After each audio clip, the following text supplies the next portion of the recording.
ആകാശവാണി മൻ കി ബാത്ത് അഥവാ മനസ്സ് പറയുന്നത് എന്ന പരിപാടിയിൽ പ്രധാനമന്ത്രി ശ്രീ നരേന്ദ്രമോദി രാജ്യത്തെ ജനങ്ങളോട് സംസാരിച്ചതിന്റെ മലയാള പരിഭാഷ ഇപ്പോൾ കേൾക്കാം. എൻ്റെ പ്രിയപ്പെട്ട ദേശവാസികളെ, നമസ്കാരം. മൻ കി ബാത്തിന്റെ തുടക്കത്തിൽ ഇന്ന് നിങ്ങളുമായി ഒരു നല്ല വാർത്ത പങ്കിടുവാൻ ഞാൻ ആഗ്രഹിക്കുന്നു.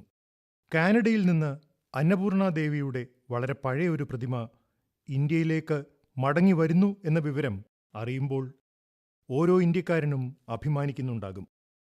ഏകദേശം 100 വർഷം മുൻപ്, അതായത് 1913 ഈ പ്രതിമ വാരാണസിയിലെ ഒരു ക്ഷേത്രത്തിൽ നിന്ന് മോഷ്ടിച്ച് രാജ്യത്തിന് പുറത്തേക്ക് കടത്തിയിരുന്നു. ഇത് തിരികെ എത്തിക്കുന്നതിലൂടെ ഈ പുണ്യപ്രവർത്തനം സാധ്യമാക്കിയ കാനഡ സർക്കാരിനോടും മറ്റെല്ലാവരോടും ഞാൻ നന്ദി അർപ്പിക്കുന്നു. അമ്മ അന്നപൂർണയ്ക്ക് കാശിയുമായി വളരെ പ്രത്യേക ബന്ധമുണ്ട്. ഇപ്പോൾ അമ്മയുടെ പ്രതിമ തിരിച്ചു വരുന്നത് നമുക്കെല്ലാവർക്കും സന്തോഷം തരുന്ന കാര്യമാണ്. മാതാ അന്നപൂർണ പ്രതിമ പോലെ നമ്മുടെ പൈതൃകത്തിന്റെ അനേകം അമൂല്യനിധികൾ അന്താരാഷ്ട്ര സംഘങ്ങളുടെ പക്കലായി കഴിഞ്ഞു. അന്താരാഷ്ട്ര വിപണിയിൽ ഇവയെ ഈ സംഘങ്ങൾ വളരെ ഉയർന്ന വിലയ്ക്ക് വിൽക്കുന്നു. ഇപ്പോൾ നാം ഇത്തരം സംഘങ്ങളുടെ നേർക്ക് കർക്കശ നിലപാട് തന്നെ സ്വീകരിച്ചു വരുന്നു. ഈ നിധികളുടെ തിരിച്ചുവരവിന് ഇന്ത്യ ശ്രമങ്ങൾ വർദ്ധിപ്പിച്ചു വരുന്നു. അത്തരം ശ്രമങ്ങൾ കാരണം കഴിഞ്ഞ കുറച്ചു വർഷങ്ങളായി നിരവധി പ്രതിമകളും കരകൗശല വസ്തുക്കളും തിരികെ കൊണ്ടുവരുവാൻ ഇന്ത്യക്ക് കഴിഞ്ഞു. കുറച്ചു ദിവസങ്ങൾക്ക് മുൻപ് നാം ലോക പൈതൃക വാരം ആഘോഷിച്ചു. ഇതാ യാദൃച്ഛികമായി മാതാ അന്നപൂർണ പ്രതിമ മടങ്ങിയെത്തുകയും ചെയ്തു. ലോക പൈതൃക വാരം സാംസ്കാരിക പ്രേമികൾക്ക് പഴയ കാലത്തിലേക്ക് മടങ്ങുവാനും അവരുടെ ചരിത്രത്തിന്റെ വിവിധ വശങ്ങളെക്കുറിച്ച് പര്യവേഷണം ചെയ്യുവാനും ഒരു മികച്ച അവസരം നൽകുന്നു. കൊറോണ കാലഘട്ടമായിരുന്നിട്ടും ആളുകൾ ഈ പൈതൃക വാരം നൂതനമായ രീതിയിൽ ആഘോഷിക്കുന്നത് നാം കണ്ടു. പ്രതിസന്ധി ഘട്ടത്തിൽ സംസ്കാരം വളരെ ഉപയോഗപ്രദമാണ്. സംഘർഷം കൈകാര്യം ചെയ്യുന്നതിൽ ഇതൊരു പ്രധാന പങ്ക് വഹിക്കുന്നു. സാങ്കേതികവിദ്യയിലൂടെ ഒരു വൈകാരിക റീചാർജായി സംസ്കാരം പ്രവർത്തിക്കുന്നു. ഇന്ന് രാജ്യത്തെ നിരവധി മ്യൂസിയങ്ങളും ലൈബ്രറികളും അവയുടെ ശേഖരം പൂർണ്ണമായും ഡിജിറ്റലാക്കുവാനുള്ള ശ്രമത്തിലാണ്. ദില്ലിയിൽ നമ്മുടെ ദേശീയ മ്യൂസിയം ഇക്കാര്യത്തിൽ പ്രശംസനീയമായ ചില ശ്രമങ്ങൾ നടത്തി. നാഷണൽ മ്യൂസിയം 10ഓളം വെർച്വൽ ഗാലറികൾ അവതരിപ്പിക്കുന്നതിനുള്ള പ്രവർത്തനങ്ങൾ നടത്തുന്നു. എന്താ രസകരമല്ലേ? ഇപ്പോൾ നിങ്ങൾക്ക് വീട്ടിൽ നിന്ന് ദില്ലിയിലെ നാഷണൽ മ്യൂസിയം ഗാലറികൾ സന്ദർശിക്കുവാൻ കഴിയും. സാങ്കേതികവിദ്യയിലൂടെ കൂടുതൽ ആളുകളിലേക്ക് സാംസ്കാരിക പൈതൃകം എത്തിച്ചേരേണ്ടത് വളരെ ആവശ്യമാണ്. അതുപോലെ തന്നെ ഈ പൈതൃക സമ്പത്തുകളുടെ സംരക്ഷണത്തിന് സാങ്കേതികവിദ്യയുടെ ഉപയോഗവും പ്രധാനമാണ്. അടുത്തിടെ ഞാൻ ഒരു രസകരമായ പ്രോജക്റ്റിനെക്കുറിച്ച് വായിക്കുകയായിരുന്നു. നോർവേയുടെ വടക്ക് ഭാഗത്ത് സ്വാൽബാർഡ് എന്നൊരു ദ്വീപുണ്ട്. ഈ ദ്വീപിൽ ആർട്ടിക് വേൾഡ് ആർക്കൈവ് എന്ന പ്രോജക്റ്റ് നിർമ്മിച്ചു. ഈ ആർക്കൈവിൽ വിലയേറിയ പൈതൃക ഡാറ്റകൾ ഏതെങ്കിലും തരത്തിലുള്ള പ്രകൃതിദത്തമോ അല്ലെങ്കിൽ മനുഷ്യനിർമ്മിതമോ ആയ ദുരന്തങ്ങളാൽ നശിച്ചു പോകാത്ത വിധത്തിൽ സൂക്ഷിച്ചിരിക്കുന്നു. ഈ പദ്ധതിയെ അടിസ്ഥാനമാക്കി അജന്ത ഗുഹകളുടെ പൈതൃക സമ്പത്ത് ഡിജിറ്റൈസ് ചെയ്ത് അലങ്കരിക്കുവാനുള്ള ഒരു സംവിധാനം ഒരുക്കുന്നുവെന്ന് വിവരം കിട്ടിയിട്ടുണ്ട്. ഇതിലൂടെ അജന്ത ഗുഹകളുടെ പൂർണ്ണമായ ഒരു ദർശനം നിങ്ങൾക്ക് ലഭിക്കും. ഡിജിറ്റൈസ് ചെയ്തതും പുനഃസ്ഥാപിച്ചതുമായ പെയിന്റിങ്ങും അനുബന്ധ രേഖകളും ഉദ്ധരണികളും ഇതിലുൾപ്പെടും. സുഹൃത്തുക്കളെ, പകർച്ചവ്യാധി നമ്മുടെ പ്രവർത്തന രീതിയെ മാറ്റിമറിച്ചുവെങ്കിലും പ്രകൃതിയെ പുതിയ രീതിയിൽ അനുഭവിക്കുവാനുള്ള അവസരവും ഇത് നൽകിയിട്ടുണ്ട്. പ്രകൃതിയെക്കുറിച്ചുള്ള നമ്മുടെ വീക്ഷണവും മാറി. ഇപ്പോൾ നാം ശൈത്യകാലത്തേക്ക് പ്രവേശിക്കുകയാണ്. പ്രകൃതിയുടെ വ്യത്യസ്ത നിറങ്ങൾ നമുക്ക് കാണുവാൻ കഴിയും. കഴിഞ്ഞ കുറച്ച് ദിവസങ്ങളായി ഇന്റർനെറ്റിൽ ചെറി പുഷ്പങ്ങളുടെ വൈറൽ ചിത്രങ്ങൾ നിറഞ്ഞിരിക്കുന്നതായി കണ്ടു. ഞാൻ ചെറി പുഷ്പങ്ങളെക്കുറിച്ച് സംസാരിക്കുമ്പോൾ ജപ്പാനിലെ ഈ പ്രസിദ്ധമായ ഐഡന്റിറ്റിയെക്കുറിച്ചാണല്ലോ ഞാൻ സംസാരിക്കുന്നത് എന്ന് നിങ്ങൾ ചിന്തിച്ചിരിക്കും. പക്ഷേ അങ്ങനെയല്ല. ഇവ ജപ്പാനിലെ ഫോട്ടോകളല്ല. മേഘാലയയിലെ ഷില്ലോങ്ങിലെ ചിത്രങ്ങളാണ് ഇവ. ഈ ചെറി പുഷ്പങ്ങളാൽ മേഘാലയയുടെ ഭംഗി കൂടുതൽ വർദ്ധിക്കുന്നു. സുഹൃത്തുക്കളെ, ഡോക്ടർ സലീം ആലിജിയുടെ 125ാം ജന്മവാർഷികാഘോഷം നവംബർ 12-ാം തീയതി ആരംഭിച്ചു. പക്ഷികളുടെ ലോകത്ത്, പക്ഷി നിരീക്ഷണ രംഗത്ത് ഡോക്ടർ സലീം ശ്രദ്ധേയമായ പ്രവർത്തനമാണ് നടത്തിയത്. ലോകത്തെ പക്ഷി നിരീക്ഷകരെയാകെ അദ്ദേഹം ഇന്ത്യയിലേക്ക് ആകർഷിച്ചു. ഞാൻ എല്ലായ്പ്പോഴും പക്ഷി നിരീക്ഷകരുടെ ആരാധകനാണ്. വളരെയധികം ക്ഷമയോടെ അവർ മണിക്കൂറുകളോളം രാവിലെ മുതൽ വൈകുന്നേരം വരെ പക്ഷികളെ നിരീക്ഷിക്കുന്നു. പ്രകൃതിയുടെ തനതായ കാഴ്ചകൾ ആസ്വദിക്കുകയും അതിലൂടെ തങ്ങൾ നേടിയ അറിവ് മറ്റുള്ളവരിലേക്ക് എത്തിക്കുകയും ചെയ്യുന്നു. ഇന്ത്യയിലും പക്ഷി നിരീക്ഷണ സമൂഹങ്ങൾ സജീവമാണ്. നിങ്ങളും തീർച്ചയായും ഈ വിഷയവുമായി ബന്ധപ്പെടുക. എൻ്റെ തിരക്കുള്ള ജീവിതത്തിൽ കുറച്ച് ദിവസം മുൻപ് കെവാഡിയയിൽ പക്ഷികളോടൊപ്പം കുറച്ചു സമയം ചെലവഴിക്കുവാനുള്ള അവിസ്മരണീയമായ ഒരവസരം എനിക്ക് ലഭിച്ചു. പക്ഷികളുമായി ചെലവഴിക്കുന്ന സമയം അത് നിങ്ങളെ പ്രകൃതിയുമായി ബന്ധിപ്പിക്കും, മാത്രമല്ല പരിസ്ഥിതിയെ പ്രചോദിപ്പിക്കുകയും ചെയ്യും. എൻ്റെ പ്രിയപ്പെട്ട ദേശവാസികളെ, ഇന്ത്യയുടെ സംസ്കാരവും ശാസ്ത്രവും എന്നും എല്ലായ്പ്പോഴും ലോകത്തെ മുഴുവൻ ആകർഷിച്ചിരുന്ന ഘടകങ്ങളാണ്. നിരവധി ആളുകൾ അവയെക്കുറിച്ചറിയുവാൻ ഇന്ത്യയിലെത്തി. പിന്നീട് അവർ എന്നേക്കുമായി ഇവിടുത്തെ നിവാസികളായി മാറി. മറ്റു ചിലർ അവരവരുടെ രാജ്യത്തേക്ക് തിരിച്ചു പോവുകയും ഈ സംസ്കാരത്തിൻ്റെ പ്രചാരകരായി മാറുകയും ചെയ്തു. വിശ്വനാഥ് എന്ന പേരിൽ അറിയപ്പെടുന്ന ജൊനാസ് മസേട്ടിയുടെ പ്രവർത്തനത്തെക്കുറിച്ച് അറിയുവാനുള്ള ഒരവസരം എനിക്ക് ലഭിച്ചിരുന്നു. ജോനാസ് ബ്രസീലിലെ ആളുകൾക്ക് വേദാന്തവും ഗീതയും പഠിപ്പിക്കുന്നു. റിയോ ഡി ജനീറോയിൽ നിന്ന് മണിക്കൂറുകൾ അകലെ സ്ഥിതി ചെയ്യുന്ന പെട്രോപോളിസ് പർവ്വതങ്ങളിൽ അദ്ദേഹം വിശ്വവിദ്യ എന്ന പേരിൽ ഒരു സ്ഥാപനം നടത്തിവരുന്നു. മെക്കാനിക്കൽ എഞ്ചിനീയറിംഗ് പഠിച്ച ശേഷം ജോനാസ് ഓഹരി വിപണിയിൽ തൻ്റെ കമ്പനിയിൽ കുറച്ചുകാലം ജോലി ചെയ്തു. പിന്നീട് അദ്ദേഹത്തിന് ഇന്ത്യൻ സംസ്കാരത്തെക്കുറിച്ച്, പ്രത്യേകിച്ച് വേദാന്തം പഠിക്കുവാൻ താൽപ്പര്യം ജനിച്ചു. സ്റ്റോക്ക് എക്സ്ചേഞ്ച് മുതൽ ആത്മീയത വരെ വാസ്തവത്തിൽ അദ്ദേഹത്തിൻ്റേത് ഒരു നീണ്ട യാത്ര തന്നെയായിരുന്നു. ജൊനാസ് ഇന്ത്യയിൽ വേദാന്ത തത്വചിന്ത പഠിച്ചു. 4 വർഷം അദ്ദേഹം കോയമ്പത്തൂരിലെ ആര്യവിദ്യാ ഗുരുകുലം എന്ന സ്ഥലത്താണ് താമസിച്ചത്. ജൊനാസിന് മറ്റൊരു പ്രത്യേകതയുമുണ്ട്. തൻ്റെ സന്ദേശം കൈമാറുവാൻ അദ്ദേഹം സാങ്കേതികവിദ്യ ഉപയോഗിച്ചിരുന്നു. പതിവായി അദ്ദേഹം ഓൺലൈൻ പ്രോഗ്രാമുകൾ ചെയ്യുന്നുണ്ട്. എല്ലാ ദിവസവും അദ്ദേഹം പോഡ്കാസ്റ്റുകൾ ചെയ്യുന്നു. കഴിഞ്ഞ 7 വർഷത്തിനിടയിൽ തൻ്റെ സ്വതന്ത്ര ഓപ്പൺ കോഴ്സുകളിലൂടെ ജോനാസ് 1.5 ദശലക്ഷത്തിലധികം വിദ്യാർത്ഥികളെ വേദാന്തത്തെക്കുറിച്ച് പഠിപ്പിച്ചു കഴിഞ്ഞു. ജോനാസ് ഒരു വലിയ ജോലി ചെയ്യുക മാത്രമല്ല, ധാരാളം ആളുകൾക്ക് മനസ്സിലാക്കുവാൻ കഴിയുന്ന ഒരു ഭാഷയിലും അത് ചെയ്യുന്നു. കൊറോണയുടെയും ക്വാറന്റൈൻ്റെയും ഈ സമയത്ത് വേദാന്തത്തിന് എങ്ങനെ സഹായിക്കാനാകുമെന്നറിയുവാൻ ആളുകൾക്ക് വലിയ താൽപ്പര്യമുണ്ട്. മൻ കി ബാത്തിലൂടെ ഞാൻ ജൊനാസിൻ്റെ പരിശ്രമത്തിനും അദ്ദേഹത്തിൻ്റെ ഭാവി പരിശ്രമങ്ങൾക്കും ആശംസകൾ നേരുന്നു. സുഹൃത്തുക്കളെ, ഇതിനു സമാനമായി ഇപ്പോൾ നിങ്ങൾ ഒരു വാർത്ത ശ്രദ്ധിച്ചിരിക്കണം.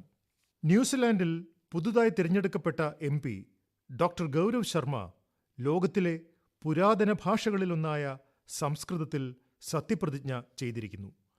ഒരു ഇന്ത്യക്കാരൻ എന്ന നിലയിൽ ഇന്ത്യൻ സംസ്കാരത്തിൻ്റെ ഈ വ്യാപനം നമുക്കെല്ലാവർക്കും അഭിമാനമുളവാക്കുന്നതാണ്. മൻ കി ബാത്ത് വഴി ഞാൻ ഗൗരവ് ശർമ്മജിയെ ആശംസകൾ അറിയിക്കുന്നു.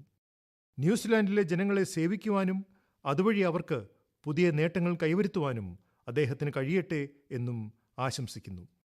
എൻ്റെ പ്രിയപ്പെട്ട ദേശവാസികളെ, നാളെ നവംബർ 30-ന് ശ്രീ ഗുരുനാനാക്ക് ദേവ്ജിയുടെ 551-ാമത്തെ പ്രകാശ് പർവ് ആഘോഷിക്കും. ഗുരുനാനാക്ക് ദേവ്ജിയുടെ സ്വാധീനം ലോകമെമ്പാടും വ്യക്തമായി കാണാവുന്നതാണ്. വാൻകൂവർ മുതൽ വെല്ലിംഗ്ടൺ വരെ, സിംഗപ്പൂർ മുതൽ ദക്ഷിണാഫ്രിക്ക വരെ എല്ലായിടത്തും അദ്ദേഹത്തിൻ്റെ സന്ദേശങ്ങൾ കേൾക്കുന്നു. ഗുരുഗ്രന്ഥ് സാഹിബിൽ ഇങ്ങനെ പറയുന്നു: ഒരു ദാസന്റെ ജോലി സേവിക്കുക എന്നതാണ്. കഴിഞ്ഞ കുറച്ച് വർഷങ്ങളായി നിരവധി സുപ്രധാന നാഴികക്കല്ലുകളിലൂടെ നമുക്ക് കടന്നു പോകേണ്ടി വന്നിട്ടുണ്ട്. ഒരു സേവകൻ എന്ന നിലയിൽ ധാരാളം കാര്യങ്ങൾ ചെയ്യുവാനുള്ള അവസരം എനിക്ക് ലഭിച്ചിട്ടുമുണ്ട്. ഗുരു സാഹിബ് നമ്മെക്കൊണ്ട് സേവനം ചെയ്യിച്ചതാണ്. ഗുരുനാനാക്ക് ദേവ്ജിയുടെ 550-ാമത്തെ പ്രകാശ് പർവ്, ശ്രീ ഗുരു ഗോവിന്ദ് സിംഗ് ജിയുടെ 350-ാമത്തെ പ്രകാശ് പർവ്, ഇനി അടുത്ത വർഷം ശ്രീ ഗുരു തേജ് ബഹാദൂർജിയുടെ 400-ാമത്തെ പ്രകാശ് പർവവും വരുന്നു. ഗുരു സാഹിബിൻ്റെ പ്രത്യേക അനുഗ്രഹം ലഭിച്ചിരുന്നു എന്ന് എനിക്ക് സ്വയം തോന്നുന്നു. എൻ്റെ കാര്യങ്ങളിൽ അദ്ദേഹം എന്നെ എന്നും ചേർത്ത് നിർത്തിയിരുന്നു. സുഹൃത്തുക്കളെ, കച്ചിൽ ഒരു ഗുരുദ്വാരയുണ്ടെന്ന് നിങ്ങൾക്കറിയാമോ? അതാണ് ലഖ്പത് ഗുരുദ്വാര സാഹിബ്. ശ്രീ ഗുരുനാനാക്ക് തന്റെ കഷ്ടകാലങ്ങളിൽ ലഖ്പത് ഗുരുദ്വാര സാഹിബിൽ താമസിച്ചിരുന്നതായി പറയുന്നു. 2001 ഭൂകമ്പത്തിൽ ഈ ഗുരുദ്വാരയ്ക്കും കേടുപാടുകൾ സംഭവിച്ചു. ഗുരു സാഹിബിന്റെ കൃപ കൊണ്ട് മാത്രമാണ് അതിന്റെ പുനഃസ്ഥാപനം ഉറപ്പാക്കുവാൻ എനിക്ക് കഴിഞ്ഞത്. ഗുരുദ്വാര നന്നാക്കി എന്ന് മാത്രമല്ല, അതിന്റെ അന്തസ്സും ആഭിജാത്യവും പുനഃസ്ഥാപിച്ചു. നമുക്കെല്ലാവർക്കും ഗുരു സാഹിബിൽ നിന്ന് ധാരാളം അനുഗ്രഹങ്ങൾ ലഭിച്ചു. ലഖ്പത് ഗുരുദ്വാരയുടെ സംരക്ഷണ ശ്രമങ്ങൾക്ക് 2004 UNESCO Asia Pacific heritage award ഫംഗ്ഷനിൽ ഡിസ്റ്റിങ്ഷൻ അവാർഡ് ലഭിക്കുകയും ചെയ്തു. അറ്റകുറ്റപ്പണികൾക്കിടെ കരകൗശലവുമായി ബന്ധപ്പെട്ട സവിശേഷതകൾ പ്രത്യേകം ശ്രദ്ധിച്ചതായി അവാർഡ് നൽകിയ ജൂറി കണ്ടെത്തിയിരുന്നു. ഗുരുദ്വാരയുടെ പുനർനിർമ്മാണ പ്രവർത്തനങ്ങളിൽ സിഖ് സമൂഹത്തിന് സജീവ പങ്കാളിത്തം മാത്രമല്ല, അവരുടെ മാർഗദർശനവുമുണ്ടായിരുന്നു എന്നും ജൂറി കണ്ടെത്തി. മുഖ്യമന്ത്രി അല്ലാതിരുന്നപ്പോൾ പോലും എനിക്ക് ലഖ്പത് ഗുരുദ്വാര സന്ദർശിക്കുവാനുള്ള അവസരം ലഭിച്ചിരുന്നു. അവിടെ എത്തുമ്പോൾ എനിക്ക് വളരെയധികം ഊർജം ലഭിക്കുമായിരുന്നു. ഈ ഗുരുദ്വാര സന്ദർശിക്കുന്ന ഏവർക്കും പ്രത്യേക അനുഭൂതി ലഭിക്കുന്നു. ഗുരു സാഹിബ് എന്നിൽ നിന്ന് നിരന്തരമായ സേവനം സ്വീകരിച്ചതിൽ എനിക്ക് നന്ദിയുണ്ട്. കഴിഞ്ഞ വർഷം നവംബറിൽ കർത്താർപൂർ സാഹിബ് ഇടനാഴി തുറന്നത് വളരെ ചരിത്രപരമായ ഒരു സംഭവമായിരുന്നു. ജീവിതത്തിലുടനീളം ഞാൻ ഈ കാര്യം എൻ്റെ ഹൃദയത്തിൽ സൂക്ഷിക്കും. ശ്രീ ദർബാർ സാഹിബിനെ സേവിക്കുവാൻ മറ്റൊരു അവസരം ലഭിച്ചത് നമ്മുടെ ഏവരുടെയും പരമഭാഗ്യമാണ്. വിദേശത്ത് താമസിക്കുന്ന നമ്മുടെ സിഖ് സഹോദരങ്ങൾക്ക് ദർബാർ സാഹിബിൻ്റെ സേവനത്തിനായി ഫണ്ട് അയക്കുന്നത് എളുപ്പമായിരിക്കുകയാണ്. ഈ നീക്കം ലോകത്തിലെ ഭക്തരെ ദർബാർ സാഹിബുമായി കൂടുതൽ അടുപ്പിച്ചിട്ടുണ്ട്.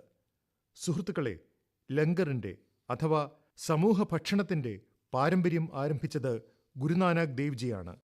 ലോകമെമ്പാടുമുള്ള സിഖ് സമൂഹം കൊറോണയുടെ ഈ സമയത്ത് ആളുകൾക്ക് ഭക്ഷണം നൽകുന്ന പാരമ്പര്യം എങ്ങനെ തുടരുന്നുവെന്ന് ഇന്ന് നാം കണ്ടു. മാനവസേവയുടെ ഈ പാരമ്പര്യം നമുക്കെല്ലാവർക്കും ഒരു പ്രചോദനമായി നിരന്തരം വർത്തിക്കുന്നു. നാം ഏവരും നല്ല സേവകരായി തുടരട്ടെ എന്നും ഞാൻ ആശംസിക്കുന്നു. ഗുരു സാഹിബ് എന്നിൽ നിന്നും നാട്ടുകാരിൽ നിന്നും ഈ രീതിയിൽ സേവനം ആഗ്രഹിക്കുന്നു. ഒരിക്കൽ കൂടി ഗുരുനാനാക്ക് ജയന്തിക്ക് എൻ്റെ ആശംസകൾ. എൻ്റെ പ്രിയപ്പെട്ട ദേശവാസികളെ, കഴിഞ്ഞ കാലങ്ങളിൽ രാജ്യത്തുടനീളമുള്ള നിരവധി സർവകലാശാലകളിലെ വിദ്യാർത്ഥികളുമായി സംവദിക്കുവാനും അവരുടെ വിദ്യാഭ്യാസ യാത്രയിലെ പ്രധാന പരിപാടികളിൽ പങ്കെടുക്കുവാനും എനിക്ക് അവസരം ലഭിച്ചു. സാങ്കേതികവിദ്യയിലൂടെ IIT Guwahati, IIT Delhi, Deendayal petroleum university, Gandhinagar, JNU, Mysore സർവകലാശാല, ലഖ്നൗ സർവകലാശാല എന്നിവയുമായി എനിക്ക് ബന്ധപ്പെടുവാൻ കഴിഞ്ഞു.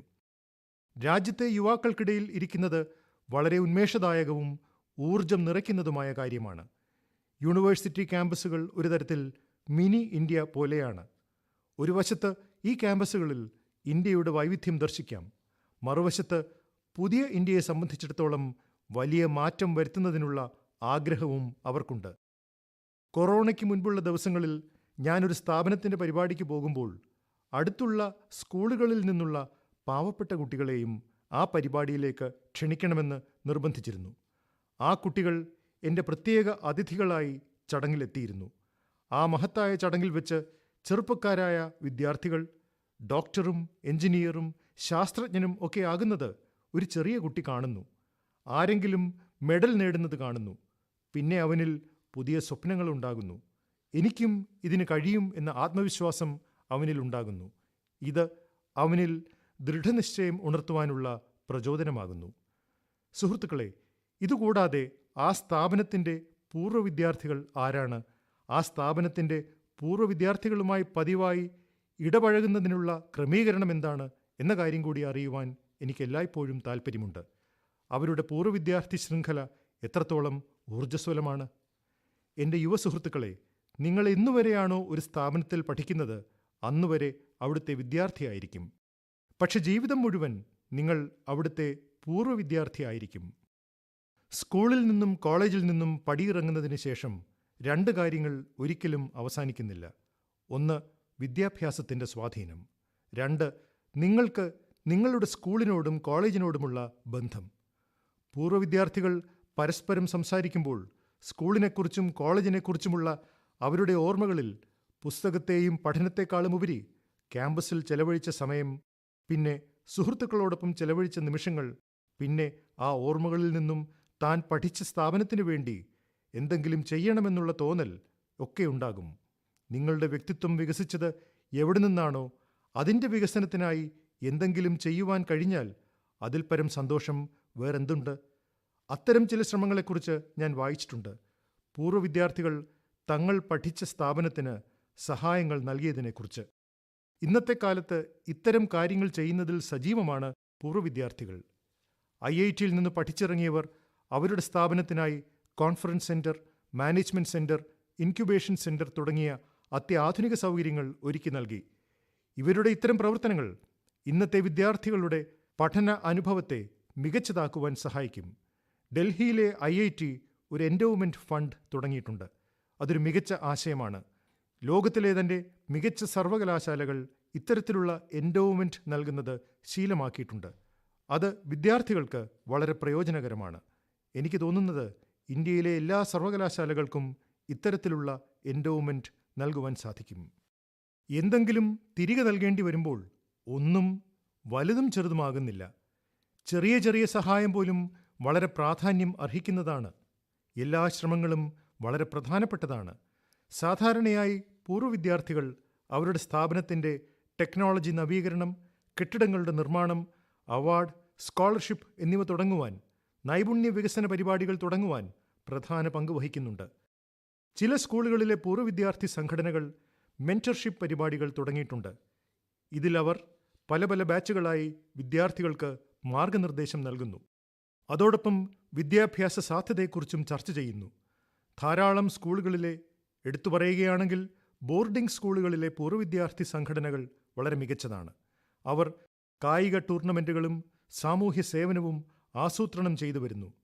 ഞാൻ പൂർവ്വ വിദ്യാർത്ഥികളിൽ നിന്നും ആഗ്രഹിക്കുന്നത് എന്തെന്നാൽ, നിങ്ങൾ ഏത് സ്ഥാപനത്തിലാണോ പഠിച്ചത്, അത് സ്കൂളായാലും കോളേജായാലും സർവകലാശാലയായാലും ശരി, ആ സ്ഥാപനവുമായുള്ള ബന്ധം ഒന്നുകൂടി ദൃഢമാക്കണം.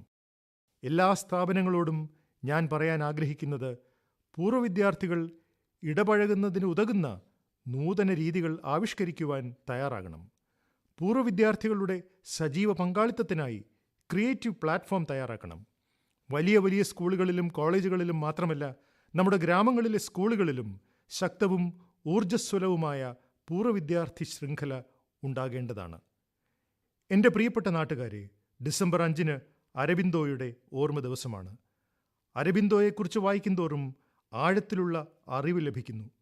എൻ്റെ പ്രിയപ്പെട്ട യുവാക്കൾ അരബിന്ദോയെക്കുറിച്ച് എത്രത്തോളം മനസ്സിലാക്കുന്നോ അത്രത്തോളം നിങ്ങൾ നിങ്ങളെ തന്നെ പരിഷ്കരിക്കും.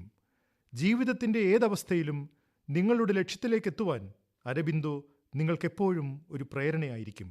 നിങ്ങൾക്ക് പുതിയ മാർഗം കാണിച്ചു തരുവാൻ അദ്ദേഹത്തിന് സാധിക്കും. എങ്ങനെയെന്നാൽ, ഇന്ന് നമ്മൾ വോക്കൽ ഫോർ ലോക്കൽ ക്യാമ്പയിനുമായി മുന്നോട്ടു പോകുമ്പോൾ അരബിന്ദോയുടെ തദ്ദേശീയ തത്വചിന്ത നമുക്കൊരു വഴി കാണിച്ചു തരും. ബംഗാളിയിൽ പ്രശസ്തമായ കവിതയുടെ അർത്ഥം ഇങ്ങനെയാണ്: നമ്മുടെ നാട്ടിൽ സൂചിയും ചിത്രത്തുന്നലുമെല്ലാം കപ്പലിലാണ് വരുന്നത്.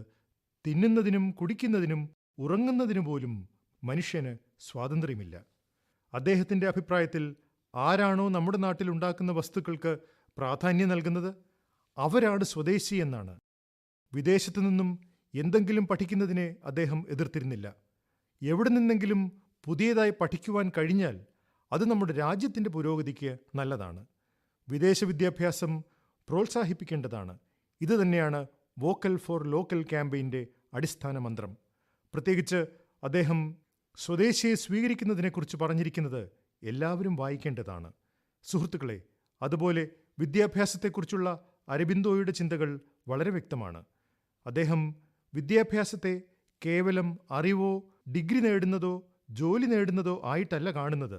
മറിച്ച് വിദ്യാഭ്യാസം യുവാക്കളുടെ മനസ്സിനും ശരീരത്തിനും പരിശീലനം നൽകുന്നതായിരിക്കണം. യുവാക്കളുടെ മസ്തിഷ്കത്തിൻ്റെ ശാസ്ത്രീയ വികസനവും മനസ്സിൽ ഭാരതീയൻ എന്ന വിചാരവും ഉണ്ടാകണം. എങ്കിലേ യുവാക്കൾക്ക് നല്ലൊരു പൗരനാകുവാൻ സാധിക്കൂ. അരബിന്ദോ ദേശീയ വിദ്യാഭ്യാസത്തെക്കുറിച്ച് എന്താണോ അന്ന് പറഞ്ഞത് അതാരും ചെവിക്കൊണ്ടില്ല. ഇന്ന് രാജ്യം അതിനെ പുതിയ ദേശീയ വിദ്യാഭ്യാസ നയമായി സ്വീകരിച്ചുകൊണ്ട് നടപ്പാക്കുകയാണ്. എൻ്റെ പ്രിയപ്പെട്ട നാട്ടുകാരെ, ഭാരതത്തിൽ കൃഷിക്കും അനുബന്ധ കാര്യങ്ങൾക്കും പുതിയ ആശയങ്ങൾ ഉടലെടുക്കുകയാണ്. കഴിഞ്ഞ കാലത്തെ കൃഷി നവീകരണ പ്രവർത്തനങ്ങൾ കാർഷിക മേഖലയ്ക്ക് വലിയ മുതൽക്കൂട്ടാണ് നൽകുവാൻ സാധിച്ചത്. വർഷങ്ങളായുള്ള കർഷകരുടെ ആവശ്യങ്ങൾ ഒരു രാഷ്ട്രീയ പാർട്ടിയും ചെവിക്കൊണ്ടില്ല. പക്ഷേ ഇന്ന് അത് സാക്ഷാത്കരിക്കപ്പെട്ടിരിക്കുകയാണ്. വളരെ ചർച്ചകൾക്ക് ശേഷം കാർഷിക പരിഷ്കരണത്തിന് നിയമപരമായ രൂപം ലഭിച്ചിരിക്കുകയാണ്. ഇതോടെ കർഷകർക്ക് അവരുടെ അധികാരം ലഭിക്കുകയും പുതിയ അവസരങ്ങൾ ലഭിക്കുകയും ചെയ്യും. ഈ അധികാരങ്ങൾ കുറഞ്ഞ സമയം കൊണ്ട് കർഷകരുടെ പ്രശ്നങ്ങൾ കുറച്ചിട്ടുണ്ട്. മഹാരാഷ്ട്രയിലെ ധൂലെ ജില്ലയിലെ കർഷകനായ ജിതേന്ദ്രജി പുതിയ കാർഷിക നിയമങ്ങൾ എങ്ങനെ ഉപയോഗിച്ചുവെന്നും നിങ്ങൾ അറിഞ്ഞിരിക്കണം. ജിതേന്ദ്രജി ചോളം കൃഷി ചെയ്ത് വ്യാപാരികൾക്ക് ശരിയായ വിലയ്ക്ക് വിൽക്കുവാൻ തീരുമാനിച്ചു. വിളയുടെ ആകെ ചെലവ് ഏകദേശം 3,30,000 രൂപയായി നിശ്ചയിച്ചു. ജിതേന്ദ്രയ്ക്ക് 25,000 രൂപ അഡ്വാൻസായി കിട്ടിക്കഴിഞ്ഞു.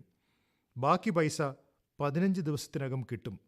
പക്ഷേ എന്തോ കാരണം കൊണ്ട് 15 ദിവസത്തിനകം ബാക്കി പൈസ കിട്ടിയില്ല. കർഷകരിൽ നിന്നും വിളവ് വാങ്ങി മാസക്കണക്കിനായാലും പൈസ കൊടുക്കില്ല. ചോളം വാങ്ങുന്നവർ വർഷങ്ങൾക്ക് മുൻപുള്ള അതേ പാരമ്പര്യം പിന്തുടരുന്നവരാണ്. അങ്ങനെ ജിതേന്ദ്രയ്ക്ക് 4 മാസമായി പേയ്മെന്റ് കിട്ടിയില്ല. ഈ അവസരത്തിൽ ജിതേന്ദ്രയ്ക്ക് സഹായമായത് സെപ്റ്റംബറിൽ പാസായ കർഷക നിയമമാണ്. ഈ നിയമത്തിൽ വിള വാങ്ങി 3 ദിവസത്തിനുള്ളിൽ കർഷകന് മുഴുവൻ പണവും നൽകണമെന്നും പണമടച്ചില്ലെങ്കിൽ കർഷകന് പരാതി നൽകാമെന്നും വ്യവസ്ഥയുണ്ട്. നിയമത്തിൽ മറ്റൊരു വലിയ വ്യവസ്ഥ കൂടിയുണ്ട്.